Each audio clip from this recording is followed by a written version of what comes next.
कानपुर उत्तर प्रदेश सेतु निगम द्वारा बाजार क्षेत्र के दुकानदारों को अस्थायी व अव्यावहारिक नक्शा देना अनेक बैठकों के बाद भी जनहित में बदलाव नहीं करना, जिसके लेकर फर्नीचर एसोसिएशन ने जिलाधिकारी कार्यालय में एक ज्ञापन सौंपा।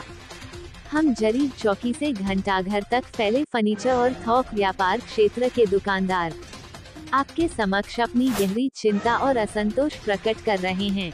प्रस्तावित फ्लाईओवर, जिसका निर्माण उत्तर प्रदेश सेतु निगम लिमिटेड द्वारा किया जा रहा है, हमारे पूरे व्यावसायिक जीवन और जीविका को संकट में डालने जा रहा है। हमारा सामूहिक पक्ष निम्नलिखित है द्वारा प्रस्तुत किया गया। फ्लाईओवर का नक्शा न तो स्थायी है, न व्यवहारिक। इसमें बाजार की संरचना, पहुंच और आर्थिक गतिविधियों का कोई विचार नहीं किया गया।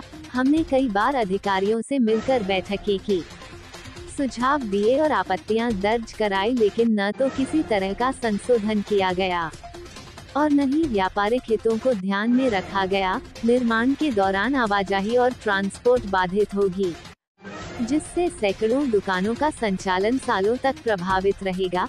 प्रमुख मांगों इस प्रकार है: फ्लाईओवर को टी शेप डिजाइन अपनाया जाए, जिससे बाजार तक ग्राहक पहुंच सके। निर्माण कार्य से पूर्व प्रभाव मूल्यांकन किया जाए। ये सिर्फ एक निर्माण योजना नहीं, बल्कि सैकड़ों परिवारों की आजीविका का विषय है। यदि अब भी इस मामले में हस्तक्षेप नहीं हुआ, तो ये सिर्फ एक फ्लाईओवर नहीं, बल्कि सैकड़ों दुकानदारों की आजीविका का अंत होगा।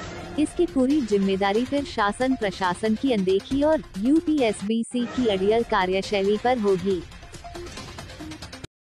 मैं अरुण पांडे, कानपुर फर्नीचर उद्योग व्यापार मंडल से। आज हम लोग डीएम साहब के यहाँ अपना ज्ञापन देने आए थे। इसके पहले हम लोग सीएम साहब के यहाँ मिले। सीएम साहब के यहाँ से लेटर आया डीएम साहब के लिए कि हमारी बात को सुना जाए। हमारा शहर के विकास में पूरा सहयोग है और हम चाहते हैं कि शहर का विकास हो, लेकिन हमारी परिवार को खत्म करके विकास हो, ये ऐसा हम नहीं चाहते हैं, क्योंकि इससे हम नहीं, हमारे परिवार, हमारे साथ काम कर रहे हैं लोग, जो हमारे सप्लायर हैं, सब लोग एक्टिव हो रहे हैं। और हमारा किसी प्रकार का कोई अवरोध नहीं है। हमारा सिर्फ गुजारिश ये कि हमारी बात को सुना जाए। आज से लगभग 5 माह पूर्व तक ये बात चली थी कि रेलवे का ट्रैक बन रहा है, इसके ऊपर से जो टी शेप पुल बनेगा उसको डाइवर्ट कर दिया जाएगा जीटी रोड पे।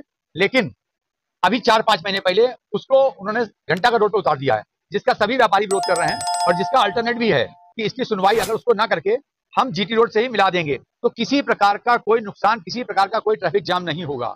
और अगर सरकार को लगता है कि वो 20 साल आगे की प्लानिंग कर रही है, तो हम उसके साथ हैं। हम कहते हैं आप इतना आधा पुल क्यों बना रहे हैं, उसको घंटाघर तक बना दीजिए, ऊपरी ऊपर पूरा रोड चला जाएगा। जब आप कोई विकास का कार्य ही कर रहे हैं तो घंटाघर तक पूरा पुल बना दीजिए, नीचे सभी लोग सुरक्षित रहेंगे, सबका व्यापार चलता रहेगा और किसी प्रकार का विरोध नहीं आएगा। लेकिन अगर जिस जगह आप पुल बनाते हैं 200 मीटर साइड में बंद कर देते हैं, वहां के व्यापारियों का क्या होगा? जब तक 3 वर्ष 4 वर्ष जो भी समावधि लगेगी, उस पीरियड में दुकानें बंद हो जाएंगी, किसी प्रकार का व्यापार नहीं होगा। जब व्यापार नहीं होगा तो व्यापार जिएगा कैसे? आदमी के हाउस टैक्स, आदमी के वाटर टैक्स, उनके द्वारा बैंकों के लोन, उनके द्वारा बैंक की लिमिट, उनके बच्चों का एजुकेशन लोन, वो किसने, दुकानदार कहां से देगा? क्या दुकानदार सिर्फ आत्महत्या पे ही मजबूर हो जाए तभी प्रशासन सुनेगा? और इसके लिए सिर्फ हमारा प्रशासन से अनुरोध है, हमारी बात सुन के, इस पूरे प्रकरण में कभी किसी व्यापारी को बुलाया नहीं गया, उसको बैठाला नहीं गया, उससे पूछा नहीं गया कि क्या करना है। हमें सिर्फ बताया गया, वो भी पेपर के माध्यम से। आज भी हम अधिकारियों के पास जा रहे हैं, अपनी बात कह रहे हैं, लेकिन हमको कहीं से सही उत्तर नहीं मिल रहा है। आज हमने डीएम साहब को ज्ञापन सौंपा है और डीएम साहब ने कहा नहीं, मैं आपकी बात सुनूंगा, क्योंकि मुझे ऐसा लगता है कि डीएम साहब ने हमारी बात को काफी गंभीरता से लिया और उस बात को वो शायद हमारी बात को, जो हमारी रिपोर्ट होगी, वो ऊपर तक सही रूप में प्रस्तुत करेंगे, ऐसी मैं आशा करता हूँ।